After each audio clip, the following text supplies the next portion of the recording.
YouTube channel Venus cricket trader. कैसे हैं आप सब लोग?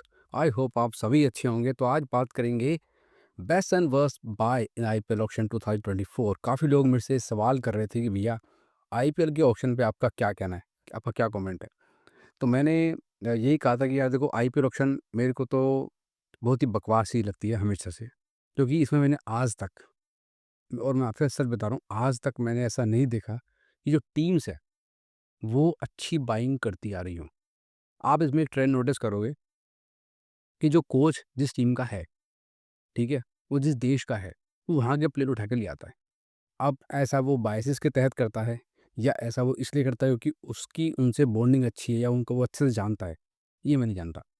अभी भी देखो आप, एलएसजी में जस्टिन लेंगर कोच है इस समय, ठीक है? और उसने ऑस्ट्रेलिया के कुछ प्लेयर्स हैं, उनको मेरे ख्याल पिक किया है, आई एम सॉरी, मैथ्यू ब्रिस्गी को पिक किया है, क्योंकि लेंगर जो है ये आपका अरे यार!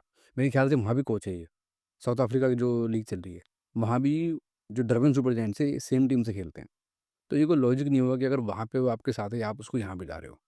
एनीवेज़, मैं बात करूँगा इस वीडियो के अंदर, जो मुझे लगता है कि जो प्राइस वाइज़, जो टीम्स की स्ट्रैटेजी के वाइज़ जो बेस्ट पिक की गई हैं और जो वर्स्ट पिक की गई हैं।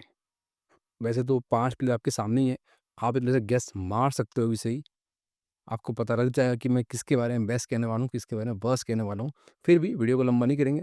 और हाँ, ये वीडियो में नाम बहुत ज़्यादा हो सकते थे, बट मैं वीडियो को बहुत लंबा नहीं करना चाहता। जब मैं आईपीएल के टाइम में स्क्वाड का एनालिसिस करूँगा, तब मैं डिटेल में बताऊँगा आपको हर प्लेयर के बारे में। लेकिन अभी मैंने सिर्फ मेन प्लेयर्स को चुना है। तो बढ़ते हैं, आगे करते हैं बात। पहला प्लेयर है हमारा Faf du Plessis. Faf du Plessis को लिया है सिर्फ 2 करोड़ रुपए में। अब देखो, फैफ के साथ अच्छी बातें क्या है? वो उसकी फ़िटनेस भाई ऐसी है ना, आज भी जैसे ऋतिक रोशन की फ़िटनेस हो। 38 साल का है, 40 साल का है, मेरे को नहीं पता। पर भाई इसकी एब्स देखो आप, इसके आप जो बाइसेप्स देखो, मतलब फैट ना दिखाई नहीं देता कहीं भी ज़रा से भी इसके ऊपर। अभी भी सारे डाई मार देता, 4 मीटर लंबी डाई मार देता है ये अभी भी। तो बहुत ज़बरदस्त फ़िटनेस की है। डेफ़िनेटली पहले से गिरी है, लेकिन अभी भी अगर आप देखोगे हमारी टीम में, अगर आप कोहली को हटा दो, मैं नहीं मानता कि इससे ज़्यादा फिट प्लेयर इंडियन टीम में कोई दूसरा होगा। है ना? अब वो सीधी-सी बात है, यंग है, मान लो जैसे जायसवाल है, यंग है, तो वो अलग बात है, बट स्टिल अगर आप देखोगे तो भाई इसका कोई कॉम्पिटिशन नहीं है। टेक्निक बहुत अच्छी है, स्पिन हो, पेस हो, मेथड दो बहुत अच्छा है खेलने का। पावर प्लेयर है, छक्के बहुत लंबे-लंबे मारता है। ऐज वाइज़ थोड़ा इसका एक आप कह सकते हो कि इसको कोई एज नहीं है, ऐज बढ़ रही है, तो आई थिंक या तो ये 1 सीज़न के हिसाब से देख रहे हो तो अच्छी पाएँगे, max to max 2 season, but उससे ज़्यादा नहीं। तो 2 करोड़ में तो लिया है, तो यार क्या ही लिया है। आपने क्लास प्लेयर को 2 करोड़ में लिया है, मान लो कि वो नहीं भी चला ना, आपका जो पर्स है उसपे फ़र्क तो कोई पड़ा ही नहीं भाई। एक और बात, ओपनिंग करा लो, वन डाउन करा लो, मिडल ऑर्डर में खिला लो, हर जगह नहीं मार सकता। कैप्टेंसी कर सकता है, बहुत यूज़फुल प्लेयर है। अगला प्लेयर है डीकॉक। देखो, डीकॉक के बारे में अच्छी बात क्या है, ये बहुत ही यंग है, बहुत ही फिट है। और फिट क्यों है? क्योंकि इसने जो इंटरनेशनल का फटीग होता है वो उतार दिया है। ना ये टेस्ट खेलता, ना वनडे खेलता, ना इंटरनेशनल टी20 खेलता। ये दुनिया भर की सिर्फ लीग्स में खेलता है। इसने आपको प्योरली अपने यहाँ के लिए डेज़िग्नेट कर लिया कि मैं तो बस यही खेलूँगा। You can say this is right और रॉन्ग, बट करियर वाइज़ उसने अपने लिए डिसीज़न लिया। यहाँ आईपीएल की बात कर रहे हैं हम, तो टेक्निक इसकी बढ़िया है, ठीक है? तो और मेरे हिसाब से एक और आप अच्छी बात देखना, ये खेले कोलकाता में। कोलकाता ने लिया ना उसको, तो कोलकाता का जो वेन्यू है, वो उसको सूट करेगा, उसको सूट करेगा। इसका जो गेम है, वो है स्क्वायर ऑफ द विकेट का मेनली। तो वहाँ की जो साइड बाउंड्रीज़ हैं, वो छोटी हैं, वो उसको सूट करेंगी। ये बहुत बढ़िया परफ़ॉर्मेंस देगा मेरे हिसाब से इस बार, अगर ओपनिंग पे आया तो, क्योंकि भरोसा नहीं है कहाँ खिलाएँ, कहाँ ना खिलाएँ, कहाँ मौका दें इसको। बट मेरे को उससे बहुत अच्छी उम्मीद है। स्पिन पे भी अच्छा खेलता है, फास्ट भी अच्छा खेलता है, कोई दिक्कत वाली बात नहीं कहीं से कहीं तक। अगला प्लेयर है विल जैक्स। यंग है, फिट है, डायनामिक प्लेयर है। टेक्नीक मैं कहूँगा बिल्कुल ऐसा नहीं कि आप बोलोगे विराट कोहली वाली है, बट मेथड जो है ना, वो बहुत ही परफेक्ट है खेलने का इसका। मैं आज से 4-5 साल पहले की बात है, मैंने मेरे दोस्त को बोला था, वो प्लेयरों वाली ही बेट किया करता था, जैसे आपस में प्लेयर माँग लेते हैं। तो मैंने तब कहा था कि भाई ये बंदा जो है ना, ये साल्ट, बटलर, ठीक है? और ये तरह सैम करन, भूमकरण जो भी है ना, उन सबका बाप बनेगा ये। इसके पास जो मेथड है खेलने का टी-20 में, बहुत ज़बरदस्त है। क्योंकि जो प्लेयर गेंद की मेरिट के हिसाब से शॉट मार सकता है, जैसे लंबी मिली, सामने से छक्का मार दिया। वो भी टाइमिंग से, ऐसा नहीं वो स्लोग से छक्का मार रहा है। छोटी मिली, कट करके के छक्का मार दिया। तो इस टाइप के प्लेयर बहुत रोकना बड़ा मुश्किल होता है उनको। बहुत बढ़िया पिक है। दूसरी बात, अगर पिच में थोड़ी बहुत हेल्प है, तो ये आपको लेफ्ट हैंडर के अगेंस्ट खास तौर से ऑफ स्पिन करके दे सकता है। इसकी हाइट है, एक होता है कम हाइट का बॉलर होता है, उसको लपेटना आसान होता है। पर ऐसी हाइट से 6 फुट 4 इंच मेरे ख्याल इसकी हाइट है, उसमें ऊपर से वो एक्शन बॉल कराता है, बाउंस जिसको मिलता है, बहुत यूज़फुल पिक है हर लिहाज से। दूसरा, ये वानखेड़े में खेलेगा। वानखेड़े की जो पिच है, इसकी बैटिंग के हिसाब से मतलब आप मान के चलो कि वानखेड़े ग्राउंड इसका इंतज़ार कर रहा है। ये चला ना भाई, तो ये साला सेंचुरी मार देगा 30 बॉल पे। ऐसा काम भी कर सकता है ये वाला। बहुत बढ़िया पिक है मेरे हिसाब से तो। एंड मुझे सीरियसली नहीं पता कि आरसीबी ने इसको क्यों छोड़ा। अगर जो मेरे फॉलोअर्स हैं, उन सबको पता है कि लास्ट ईयर जब मैंने इसका एनालिसिस किया था, मैंने तब भी कहा था कि इसे खिलाना, स्टार्ट से खिलाना। इसे नहीं खिलाया, लेकिन जब खिलाया, तुरंत आरसीबी के फॉर्च्यून चेंज हो गए। तो आप देखो आरसीबी ने क्यों छोड़ा? ये इस भाई कौन सलाह दे रहा है? कौन सलाह दे रहा है इसको आपको ऐसी? क्या स्ट्रैटेजी बनाई है भगवान जाने। पर मुंबई के लिए ग्रेट पिक है। अब मुंबई में यार पहले ही बहुत सारे खिलाड़ी हैं, पता नहीं इसको ओपनिंग कराएँगे, नहीं कराएँगे, कहाँ खिलाएँगे? वो एक मसला है। बट अगर खेलता है तो भाई धुआँधार है। अगला प्लेयर वेंकटेश अय्यर। तो अभी तक आप देख रहे होंगे मैंने तीनों को अच्छी बाइंग बताई है, थम्स अप, यहाँ भी थम्स अप, यहाँ भी थम्स अप, बट यहाँ पे थम्स डाउन, वेंकी अय्यर। भाई इसको उन्होंने दिए हैं 23 करोड़ 75 लाख रुपए। अगर आप ऑक्शन से पहले इसको बोलते ना कि भाई तेरे को 10 करोड़ से ऊपर मिल जाएँगे, तो ये खुद कहता कि सारे भाग यहाँ से। इसको खुद यकीन नहीं होता। तो देखो, ये आपको बॉलिंग से मैच निकाल सकता है? नहीं।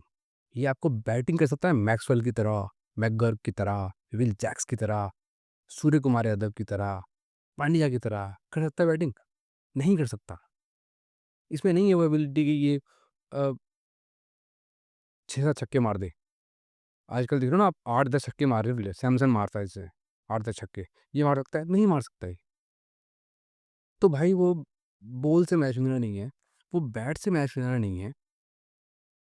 और एक और बात मैंने कई बार देखा है, आप फिर गौर करना, ये छोटी-छोटी चीज़ें गौर करने वाली। जिस-जिस मैच में इसने 50 मारी है ना, इसको आप देखो थक जाता है ये, हाँफने लगता है ये। क्यों? मुझे नहीं पता। बट ये इसकी फ़िटनेस पे एक सवाल उठाते हैं कि स्ट्रेंथ का इश्यू है, स्टैमिना का इश्यू है, वो साफ दिखाई देता है। मैं आपको चॉइस दूँ कि आपको मान के चलो 20 बॉल मिल रही है प्लेयर को कि जा बल्ला घुमा। मैं आपको चॉइस दे रहा हूँ मैक्सवेल, मैकगर्क, जैक्स, स्काई, ठीक है? हार्दिक पांड्या या वेंकटेश, आप किसको चुनोगे? सोच लो आप। तो फिर क्यों दिया इसको भाई? हाँ, ये हार्दिक पांड्या की तरह बॉलिंग कर सकता कि नई बॉल से स्विंग कराता है, विकेट दे सकता है। मेरे को बात समझ में आती, चलो दे दिया आपने इसको इतने पैसे। तो भाई 23 करोड़ 72 लाख रुपए देने इस प्लेयर को कंप्लीटली यूज़लेस। और मेरा तो मानना है कि ये खराब खेलेगा। क्योंकि मेरा एक स्पेशली, अरे मेरा मानना भी नहीं है, बहुत पहले मैथ्यू होगर्ट ने एक बात कही थी। मैथ्यू होगर्ट जो इंग्लैंड का बॉलर है, उसको बहुत पैसे मिल रहे थे आईपीएल में खेलने के। ही डिनाइड। उसने कहा है कि मैं इतने ज़्यादा बॉलर ही नहीं हूँ, जितने पैसे मुझे दे रहे हैं। इसका मतलब ये मुझसे कुछ वैसा करवाना चाहते हैं, जो मैं नहीं करना चाहता। अब आप समझदार हो कि ऐसा क्या था। और आपने भी ये देखा होगा जितने भी प्लेयरों को हिस्ट्री में औकात से ज़्यादा पैसे दिए गए हैं, उन्होंने हमेशा खराब परफॉर्मेंस दिए हैं, हमेशा। श्रेयस अय्यर, इसको मैंने थम्स अप किया है। हालाँकि जो प्राइस इसको दिया गया है वो बहुत ज़्यादा है। एज़ अ बैट बॉलिंग ही करता नहीं है। बैटिंग में भी अगर आप देखोगे तो अ, शॉर्ट पिच पे बहुत फँसता है ये। अगर थोड़ा बड़ा ग्राउंड है ना और सामने बॉलर आया पेस वाला, इसको मुँह पे बॉल फेंकने वाला, तो ये कूदता है।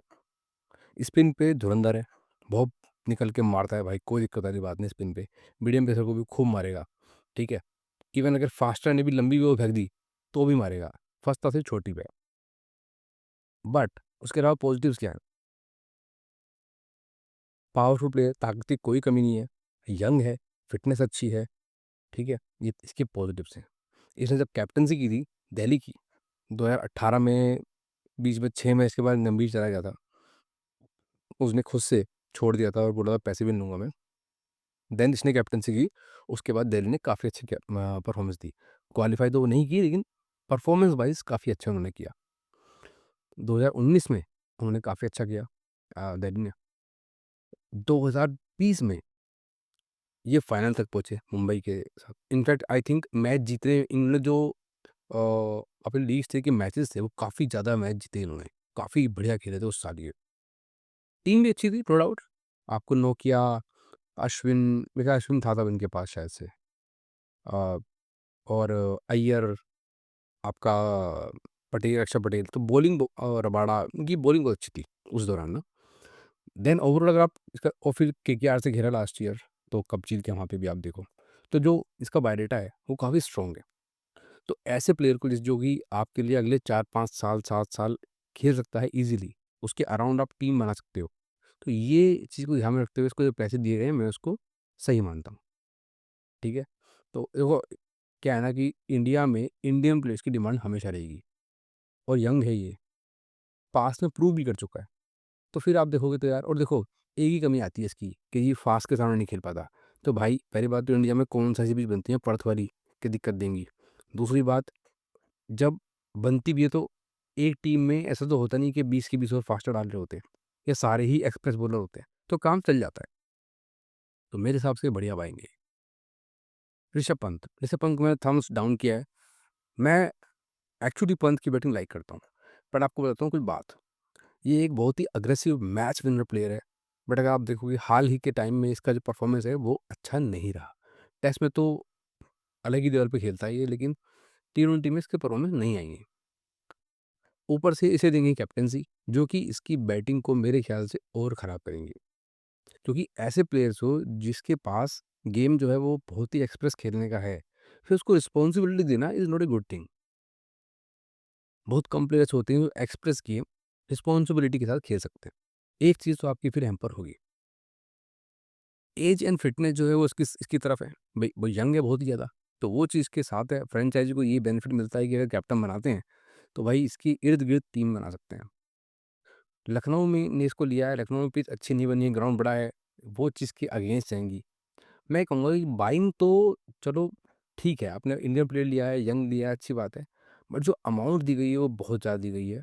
उस हिसाब से मैं कहूँगा कि ये वैल्यू बाइंग नहीं है। अगर आप इनको लेते 10-12 करोड़ में, तो मैं कहता कि ये एक अच्छी बाइंग है। अभी भी मैं कह रहा हूँ कि अगर इनसे इनका बेस्ट निकलवाना है, इनको भेजो ओपनिंग में और कैप्टन बनाओ मत। ये कहो भाई जाओ और मारो, या कैप्टन बना रहे हो, ओपनिंग दे दो। ये बीच वाला काम नहीं होना चाहिए पंत के आस-पास, कि आपको मिडल में जाना है, रोक के भी खेलना है, मारना भी है, दोनों काम नहीं होते टी20 के अंदर। अगला प्लेयर मैंने लिया है शर्फिन रदरफोर्ड, एक बहुत ही यंग प्लेयर है, ब्रिलियंट स्ट्रोक मेकर है, बहुत बढ़िया मारता है और बहुत बढ़िया फील्डर है। और जो सबसे रेयर क्वालिटी मैंने इस बंदे के अंदर देखी है, मैंने आपको ये बात 2-3 साल से कह रहा हूँ, कि मैच फिनिश करता है। एक टाइम होता था Michael Bevan, Yuvraj Singh, MS Dhoni, Lance Klusener और आपका अब्दुल रज्जाक, ठीक है? इस तरह के और भी टीम्स में प्लेयर थे जो राइट नाउ सोचना पड़ेगा, एंडी फ्लिंटॉफ। हर टीम के पास एक प्लेयर होते थे जो उनके लिए मैच फिनिश किया करते थे। ये स्पेशलिस्ट होते थे। इनकी डिमांड होती थी कि यार उस बंदे का ये रोल है, उसकी ये खासियत है। जैसे एक टाइम में टेस्ट में होता था कि एक प्लेयर होता था जो गेंद झेलता था, यानी कि उसको ना उसका काम ये होता था कि नई गेंद जो है उसको पुराना करना है आपको, शाइन पुरानी करनी है, ताकि बाद में आराम से बैटिंग हो। तो ये स्पेशलिस्ट काम होते थे। ऐसे ही फिनिशर स्पेशलिस्ट होता था। आज की डेट में क्या है, सब चूतिया एक काम करते हैं, मैच फिनिश नहीं करेंगे, सबको अपना स्टाइल जानना है। मैच चल रहा होगा, अच्छा वाला मैच बन रहा होगा, रिवर्स स्विंग मारेंगे और बोल्ड देंगे। क्या बोलेंगे? हम तो इंटेंट से खेल रहे थे। अबे तेरी इंटेंट का अचार डालूँ मैच हार के तो? कोई सेंस ही नहीं है। तो मैंने कई बार देखा है इसको मैच फिनिश करते हुए। स्पेशली आप देखो, सिर्फ़ 2 करोड़ 60 लाख में दिया है। अगर नहीं भी खिलाया ना इसको, तो भी 2 करोड़ 60 लाख रुपए ऐसी रकम होती है कि अगर आपने यूटिलाइज़ नहीं भी किया, आपको इफ़ेक्ट नहीं करेगा। बट बट अगर आपने इसे खिलाया नंबर 6 पे, जब-जब इसके बाद मौका आएगा ना, ये आपको आधे टाइम मैच विन करा के देगा। यानी कि 6 बार मौका मिलेगा ना, 3 बार आपको मैच विन करा के देगा। ये ऐसी पोज़ीशन में ले जाएगा, क्योंकि देखो नंबर 6 पे आ रही बैटिंग इतना आसान नहीं है ना, कब आएगी? या तो बैटिंग तब आएगी या ऊपर से जल्दी विकेट चले जाएंगे या चेज में बड़ा स्कोर में बैटिंग आएगी, दोनों टाइम बैटिंग नंबर 6 बैटिंग करना मुश्किल होता है। तो उस हिसाब से अगर 6 में 3 बार भी कर रहा है बड़ी बात है, बहुत बड़ी बात है। अगली बात ये है बारी गेराल्ड कोएट्ज़ी की। एक बहुत ही एक्सप्रेस पेस बॉलर है जो 145 की स्पीड डाल सकता है और जब बैटिंग करेगा तो लंबे छक्के मार सकता है। एक बहुत ही यंग प्लेयर है, तो लंबे समय तक फ्रेंचाइज के लिए खेल सकता है। आपने एक ऐसे प्लेयर के लिए सिर्फ लगभग 2.5 करोड़ रुपए दिए हैं, मेरे हिसाब से बहुत ही स्टील डील है। जीटी के लिए ही खेलेगा, ठीक है? वहाँ ग्राउंड भी बड़ा है, इसकी शॉर्ट बॉलिंग काम आएगी। बहुत बढ़िया डील है, स्पेशली जिस प्राइस पे इसको लिया गया है। मार्कस स्टोइनिस, मैंने इसको थम्स डाउन किया है। भाई देखो, बहुत ही स्ट्रॉन्ग प्लेयर है, हल्क जैसी बॉडी है इसकी, बट फिटनेस के इसके इशू रहे हैं, कभी क्रैम्प आया था, कभी कुछ, कभी कुछ। ये आपको इसकी बॉलिंग से मैच नहीं जिता सकता। जब बैटिंग करने आता है तब भी ये स्पिन के अगेंस्ट बहुत ही ज़्यादा वल्नरेबल रहता है, वल्नरेबल। आपको एक इंटरेस्टिंग फैक्ट बताऊँ, स्टोइनिस अच्छा तो कई बार खेला है, लेकिन आज तक मैंने इसको हिस्ट्री में चेज़ में सिर्फ 1 मैच जिताते हुए देखा है, सिर्फ 1, जो इसने लास्ट चेयर निकाला चेन्नई के अगेंस्ट। वरना आप इस रिसर्च करना इस चीज़ पे, कभी नहीं देखोगे कि इसने मैच में चेज़ किया हो सक्सेसफुली, कभी नहीं करता। तो he is not a finisher, he is not a great bowler, he is not have a great fitness, spin के अगेंस्ट वल्नरेबल भी है। तो भाई 11 करोड़ रुपए आपने क्यों दिए इसको? क्या आप इसे कैप्टन बना सकते हो? नहीं। क्या अगर 12 डिफेंड करने आप इसे ओवर दे सकते हो? नहीं। क्या ढंग के स्पिनर आ गए तो आप इस पे ट्रस्ट करके बैटिंग भेज सकते हो? नहीं। तो भाई क्यों दिए 11 करोड़? दैट्स व्हाई ये मेरे लिए वैल्यू बाइंग नहीं है। अगला प्लेयर आता है मैक्सी सेक्सी, मैक्सवेल। तो भैया देखो जिस दिन ये चलता है तो ये बीस्ट है, ठीक है? गांड फाड़ देगा। और इसने ये बात पहले कई बार प्रूव किया, एक बार नहीं, कई बार। यार लास्ट ईयर जो पारी खेली इसने अफगानिस्तान के अगेंस्ट, अनबिलीवेबल मैच यार, अनबिलीवेबल। लंगड़ा है, अकेला रह गया है, 6 ही 6, 6 ही 6, 6 ही 6, ओ भाई! मैंने नहीं देखी भाई ऐसी पारी, ठीक है? देखो, तेज़ खेलना अलग बात है, लंबा खेलना भी अलग बात है, लेकिन तेज़ और लंबा दोनों खेलना, ये रियल क्वालिटी है भाई। और वो भी जब आपके ऊपर ये प्रेशर हो कि मैं आउट हुआ तो क्या? गेम खत्म? डेड? भाई बहुत भयंकर पारी थी वो, और बॉलिंग अटैक भी शानदार था। अफ़गानिस्तान का जो स्पिन अटैक है बहुत ही शानदार है। एक बहुत ही यूज़फुल बॉलर भी है, एक्सपीरियंस प्लेयर भी है। बट एक बात है, इसने पंजाब के लिए तो कभी परफ़ॉर्म नहीं किया भाई। आरसीबी एकमात्र टीम थी मेरे ख़्याल से, क्या नाम है, आईपीएल के अंदर जिसके लिए इसने परफ़ॉर्म किया है। पंजाब के लिए पारी तो आएँगी, ऑब्वियस सी बात है, लंबे समय खेलेगा, पारी तो आएँगी। लेकिन अगर आप होल देखोगे, होल पैकेज देखोगे तो भाई इसने परफ़ॉर्म नहीं किया है। इनफैक्ट आपको एक इंटरेस्टिंग फैक्ट बता रहा हूँ, 2020 में इसने एक भी छक्का नहीं मारा पंजाब के लिए, 2020 वाले सीज़न में जो दुबई में हुआ था। इंटरेस्टिंग है ना? अनबिलीवेबल भी है, मैंने भी सुना था ये बात। मैं हैरान रह गया सुन के, कि ऐसा कैसे हो गया यार? बताओ, एक के 100 देने वाला भाव है ये तो। ओवरऑल फिर भी मैं कहूँगा, अगर आप हिस्ट्री को भूल जाते हो, आपको सिर्फ़ 4 करोड़ 20 लाख में मैक्सवेल जैसा प्लेयर मिल रहा है, तो ये तो आपके लिए far, far, far better deal है भाई स्टोनिस से। उसे 11 करोड़ दिए हैं आपने, उससे तो फिर ये कहीं बेहतर है, कहीं, कहीं बेहतर है। आप खुद सोचो, ऑस्ट्रेलिया की टीम में अगर ऑस्ट्रेलिया को चुनना हो मैक्सवेल स्टोनिस, तो किसको चुनेंगे? मैक्सवेल। तो जो प्लेयर इंटरनेशनल में जगह बना रहा है उस प्लेयर से पहले, वो यहाँ पे सस्ता क्यों बिक रहा है? पर क्योंकि ये आईपीएल है। तो भैया ऐसे चलता है। बाकी गाइस, जो डिटेल स्क्वाड एनालिसिस रहेगा आईपीएल के टाइम में, वो मैं करूँगा मेरे यूट्यूब चैनल पे, बट अभी नहीं। तब तक के लिए आप चाहें तो मेरा टेलीग्राम चैनल जॉइन कर सकते हैं। ये है मेरा टेलीग्राम चैनल, लाइव प्रेडिक्शंस के लिए और इस तरह के क्रिकेट वीडियोज़ और नॉलेज के लिए। आपसे रिक्वेस्ट है कि जो आप मेरा चैनल जॉइन करें, वो डिस्क्रिप्शन में दिए लिंक से ही करें, क्योंकि मेरे नाम पे बहुत सारे फेक चैनल हैं एंड आई डोंट वांट कि आप उनके चैनल में पहुँच जाओ। बाकी ये है मेरा नीचे यूज़र नेम। आपसे रिक्वेस्ट है, अगर आप ना किसी तरह से मेरे चैनल को जॉइन कर पाएँ, सर्च करके मत आना। आप मुझे मैसेज करना, मैं आपको 1 टू 1 लिंक शेयर करके जॉइन करा दूँगा। इस वीडियो में इतना ही, मिलते हैं आपसे किसी और वीडियो में।